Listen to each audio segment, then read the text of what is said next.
ba matutuloy? Tutu nga ba or tuloy-tuloy na panalo para sa Onyx? Pasok muna tayo onto our game number 4, Sonic Philippines laban sa Team Liquid Philippines. Nakakakilig makita, no? Itong si Sanji at si Super Prince na nagpapalit-palitan lang ng mga heroes. Sila kasi yung living exception sa rules. Alam mo yung mga immortal, bawal mo lagyan ng yan eh.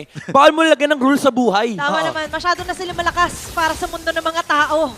At ngayon sa pagiging immortal or the quest to immortality, makikita natin against all odds, it's all about the execution of the player itself din, Midnight. Oo, it's Brusco rito. May ano na naman, mainit na naman yung mga pagtalon-talon sa mid lane. But then again, there is that factor from the side of Onyx Philippines, no, na hawak din ni Kelra dito yung kanyang Beatrix na matagal-tagal din nating inabangan. Diba? Ang dami ng moniker na dumaan.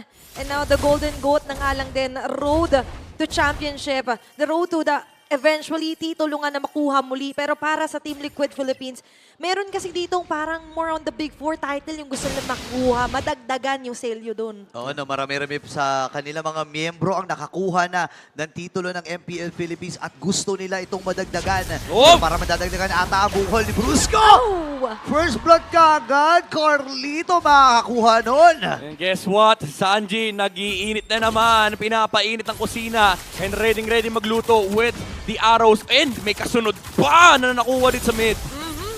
Pero dito sa may bandang baba naman, palitang Oheb and Kelra. But going back, Midnight here onto Sanji Selena. Nakakadalawa na si Sanji. Kaya pala auto-approve kay Sir Buritz. Oo naman, batik talaga yan. Actually, kahit sino nga sa dalawang ito, Super Prince at Sanji, okay na okay. Oh, wait lang sisimulan na rin ang Team Liquid Philippines yung unang paro ng laban. At si Sanford ang umaabate. Sa sobrang hot na hot, si Sanji na nga nagsimula. Maganda yung forward march dito nila Sanford, preventing anyone na makasilip man lang sa pagong. Alam mo, at this point, kapag ganyan yung early start ng Team Liquid Philippines, magre-request talaga ng item yung Onyx dito mula kay Athena. Ibigay mo na yung shield namin. Mamaya, ayan, nagkakasma ako. Pero kidding aside though, para dito sa TLPH, more on the early talaga pag may Selena kayo, di ba? Kailangan gumana agad. Oo, ako alam ko yan. Alam mo naman, isa tayo sa mga kinapipitagang Selena user ng Pilipinas. Oo, pag ako naka-room tapos nakasilina ka, di pwedeng wala tayong ganap sa buhay. May mabibigyan di ba? Yan speaking of ganap, gaganapan ata to ng Team Liquid. Pero Zinone lamang at binugaw dito itong si King Kong. Ngayon, na-discuss natin yung strength si Sanji. Ngayon para sa Onyx naman Midnight for Super Prince. I would say na yung Farsa rito malaking threat laban sa mga objectives, laban sa mga pang-zone, and also it forces Cartesi to sort of answer the Farsa first. Yung shadows na talagang dapat pag-ingatan kasi kapag hindi kumagatan kay Super Prince, yung Feathered Airstrike magiging safe for Onyx Philippines. Pero ang problema ng Onyx ngayon is ang laki nung gap ni King Kong at ni Cartesi. Napakataas nung XP ni Carl. Okay, binanggana dito si Kelra. Atras muna siya. Pana? And this time ay liit ng buhay. Kailangan niya lumayo ni Super Prince. At yung post Feather Earthing gamit. Pero si King Kong to the rescue na rin. Magsasasayaw na with electrifying beats at napatay ng mabilisan itong si Oheb. Overall, nakita natin yung epekto nung Selena or rather Farsa ni Super Prince. Yung Selena ni Sanji nahirapan doon. Pero ito, tatama! Naku, malaking epekto talaga! At si Super Prince ay natunaw din! Napakalaking epic 2. Nung tumamang Feather Airstrike dito mula kay Super Prince, pero nandoon din naman yung sagot ng TLPH. Tuloy-tuloy na suntukan sa pagitan ng dalawang team. Pero ito, gusto ko lang i-highlight si Kelra ni Rush. Walang kahit anong item, by the way. Walang kahit anong item. Naka-Sea Halberd. Yung Beatrix. Anti-shields lang laban sa Team Liquid Philippines. Kailangan niya lang talaga makasurvive And those shields is really crucial na nga lang. Oy! At yung pana na naman. Tumama na naman yung Diesel Arrow and Trap. Kelra dito, ang baba ng buhay, 40%. Pero nagpaulan lamang siya, buhay pa rin. At tatlong miyembro mula sa Team Liquid Philippines. At magsisimula na ang Onyx na pumwesto dito sa ikalawang pagod. Okay, sakto. Onter Infinix in-game equipment Midnight. Ha-highlight lang natin ulit. Ngayon pa lang siya nag-boots. Oo, ngayon ko lang nakita to, yung rush ng Halberd. Although typical naman, na kapag may kalabang kang maraming shields, pero yun lang. Ayan ang hindi typical. Ayan ang hindi typical. Walang pantaka si King Kong. Nasalo niya talaga yung shadow kill. Ang sakit. Yun yung pinaka-perfect na sitwasyon para sa Hayabusa. Pero ngayon, perfect situation. Turtle ba to? Para sa Team Liquid.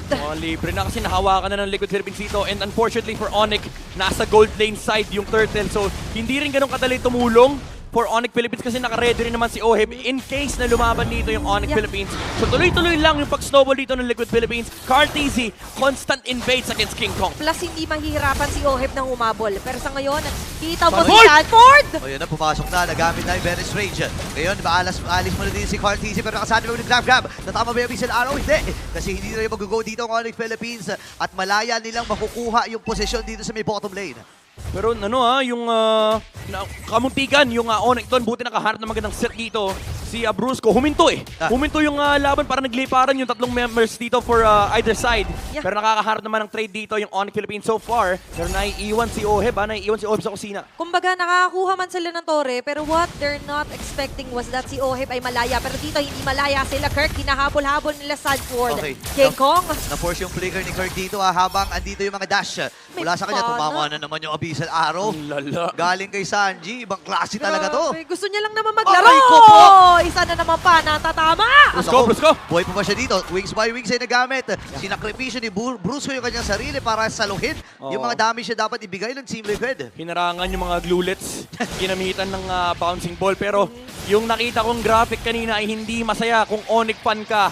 2,000 yung lamang. kaya Oheb. Oy! Oheb! Lubong parang lugi ata. Oheb! Oh my goodness! Saji! Napatay si Oheb 1v1. Pero dito Pero? na reinforcement mula sa Team Liquid Philippines. And Onyx Philippines ngayon ay sisilip lamang. Ibibigay pa nila si Kirk. Parang yun na nga ang magiging desisyon. 3 laban sa isa. Mapamatay si Kirk. Team Liquid Philippines 4K gold din na. Oh, as much as napakaganda ng attempt na yun from Keller, namatay din naman siya. Pero kahit paano pinakita niya, kaya niyang patayin yung Harit, pero may tinamaan na naman ng pana! Ayan, pumasok na si Carlito. Andito yung mga pana! Carteezy, ladies and gentlemen! Ngayon naman, Sanji! Sanji! Naku, sila sa Stefan, pero mamatay din sila mula sa kamay ni King Kong. Pero hindi pa tapos ang laban. Grabe. Ang dami nangyayari dito, Midnight. Ayaw. Ano na nga ba yung dapat nating mas tutukan doon? Ayaw magpa-analyze. Feeling ko play-by-play na ako ngayon. Lahat i-play-by-play na lang natin. Kasi sa mga pangyayaring gano'n nakikita natin, yung chase, yung break, and as well as yung pick-off doon ni King Kong. Okay.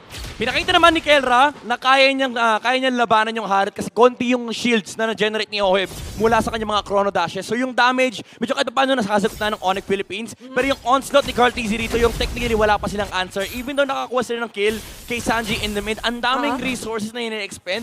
Si Carteezy, every time na may shadow, nag-aharap ng target dito yung TLPH. And continuous kasi, yung pwede lang sabihin na aggression, especially they have JP of course, and yung accuracy ng pana burrito dito. Nakakairita na yung mga pana, kung saan nanggagaling. Pero makikita si Bruce dito, bouncing ball kagad ay nabitawan. At si Sanford dumadive na, JP nasa likod. Sige katang EP din na dito. Dito si Brusco, Kera, at nandun yung setup. Naku, tinamapan namin sila araw, may kasama mag-drop. Pero aatras na din mula dito. Sino yung Philippines, sama si Kiko ay sumisilip din. Carteezy umamba. Tumakan na naman namin sila araw. Balik si Carteezy. Pero andito rin si JP para lang saluhin. Andun na naman yung Abyssal Lala! Arrow. And Sanji, ladies and gentlemen, nangingibabaw na naman gamit ang silino niya. Segundo, laging may tinatamaan doon. Oh my goodness. Ang dami sanang play na maganda ang ginawa dito ng Onyx Philippines. Sinubukan na ng depensahan yung mid. Nabigay pa rin naman yan kay Oheb. Ikaw nga. Nandoon yung pag-cover ng mga bala ni Kelra pero yung mga pana hindi nila maiwasan. Okay, 2v1 yung laban! King Kong ay namatay. Hindi yun niya in-expect na sasalubungin siya doon. Ang daming incoming attacks dito para kay King Kong. May dashes ka man, pero ang hirap iwasan, ang lagkit sa feeling. Literal stampede kasi kahit anong anggulong panggalingan ng TLPH, meron silang pang-aabutan. Yung drive ng Baksha, yung shadow si Carteezy at yung mga pana ni Sanji. And aside from that, hindi rin sila malaya. 3 Street Turtles, by the way, ang nakuha dito ng Team Liquid. Oo, lalo yung ibon ni Super Prince talagang hindi malaya. Bakaliwala yung kanta kasi hindi makalabas. Yung Onyx Philippines dito. Ibong may layo lumipad. Kaso paano ka lilipad sa sitwasyon na yun? Ang daming tumatama sa'yo. Oo, ang dami nang hunting sa kanya. Para ka naglalaro, alam mo yung duck, tapos may baril-baril. Yung mga laro ng mga personal computer. Parang ganun yung ginagawa. Oh, May shadow hit, 3 nagsalo doon, tumama ng Abyssal Arrow.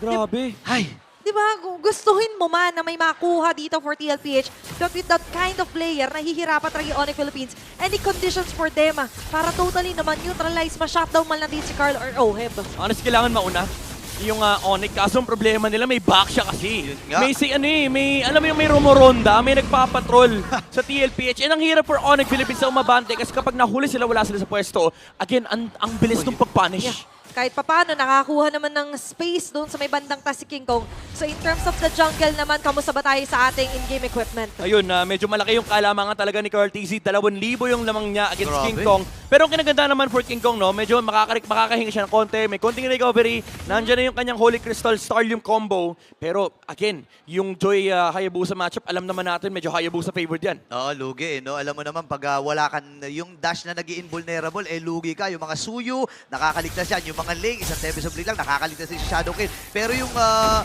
Joy kasi, wala eh. Kahit sayawan niya yan eh. Straightforward, kumbaga. Tingnan mo si Carl TZ, diretso yung lakad! Ayun na, Pinagsaluhan. Bumalik pa. Kiniskis pa yung ulo sa pader para di siya makita ng Onyx. Medyo masakit yun ah. Pero ngayon, para sa TLPH, nabanggit na nga natin, on to the lead talaga. 10K gold lead, Midnight, hawak nila. May Lord pa sa may bandang baba. Dedepensa, kakayaning tumunaw. Okay, lalim ni JB dito. Ay lalabag niya yung kanyang Sanford, Vitalize Sanford. para si Sanford. Dinazone lang yung mga miyembro. Pero tumamaran pa niya Vincent Arrow! Grabe na si Sanji dito. Nakakuha ng kill ngayon. Parang ipitata dito ang team likod. Pero Carl! hindi nila matras. Pero mamamatay din si Brusco. Dalawa nakakanya patumba. Carl! Carl!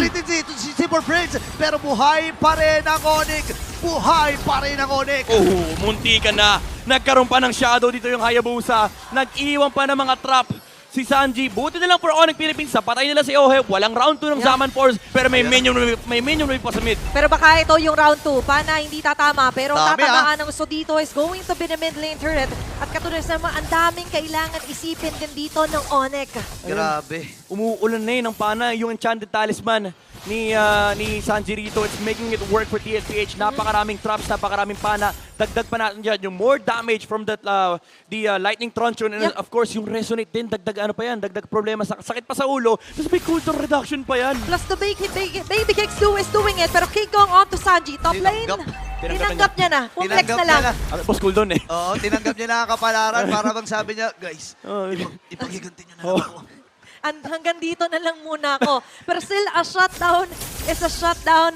What we cannot deny, TLPH is still leading dito sa game on number 4. Nahuli siya sa kusina. Walang ingredients eh. Sige Wala na. eh, Sige kulang na. Wala ko lulutuin eh. Wala eh. Up.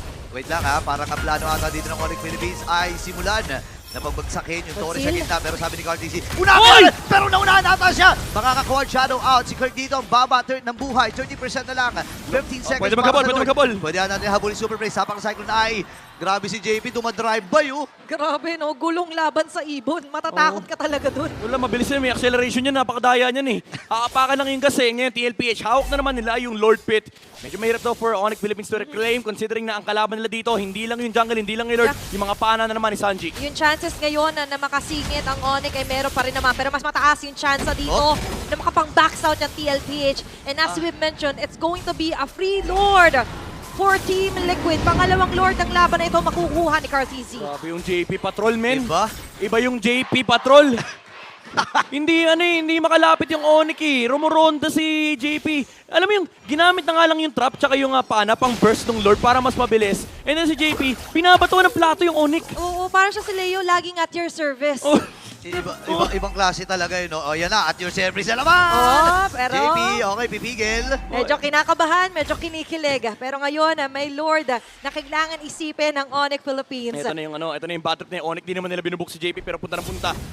Ay, TLPH. Oh, yan. Tumama na naman. Ito na, yan yung number 1 kalaban nila eh. Numerous arrows incoming here para sa Conceal. TLPH. Conceal ginamit na dito. Sanford, Sanford, bandang baba, umaatake. JP, rolling around. Ayun na, tumama yung Bisel Araw ha. Ngayon, Bennett's Rage. Katama na naman yung Bisel Araw. Nakakadalawa ulit si Sanji. Bilangin natin. Pero andun yung Lord. Buhay pa rin. Pwede na ba mag-base up dito? Team Liquid Philippines. Parang kaya na ata nila. Pero si Carlito, inatila niya si Super Prince.